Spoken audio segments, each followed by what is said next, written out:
ഞങ്ങൾ ഇന്ന് വേൾഡ് മലയാളി കൗൺസിലിൻ്റെ പരിപാടിക്ക് പോവുകയാണ്. സിനിമാ നടൻ ഇന്ദ്രജിത്തായിരുന്നു ചീഫ് ഗസ്റ്റ്. അതുകൂടാതെ വേറെ നടന്മാരും നടിമാരൊക്കെ ഉണ്ടായിരുന്നു. അപ്പം ഞങ്ങൾ അടിച്ചു പൊളിക്കാൻ വേണ്ടി പോവുകയാണ്.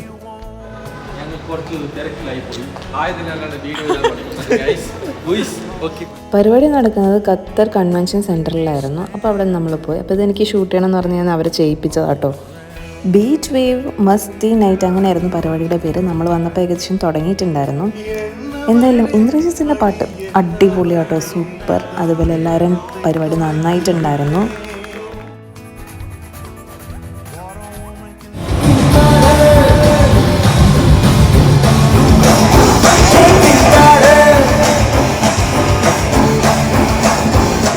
നല്ല അടിപൊളി എക്സ്പീരിയൻസ് ആയിരുന്നു. എനിക്ക് ഭയങ്കരമായിട്ട് ഇഷ്ടപ്പെട്ടു. എൻ്റെ ഫസ്റ്റ് എക്സ്പീരിയൻസ് ആണ്. അങ്ങനെ പരിപാടിനെ പറ്റി ഇങ്ങനെ നമ്മൾ സംസാരിച്ചുകൊണ്ട് ഇങ്ങനെ തിരിച്ച് വീട്ടിലേക്ക് പോവുകയാണ്. അപ്പം ടാറ്റ ബൈ ബൈ.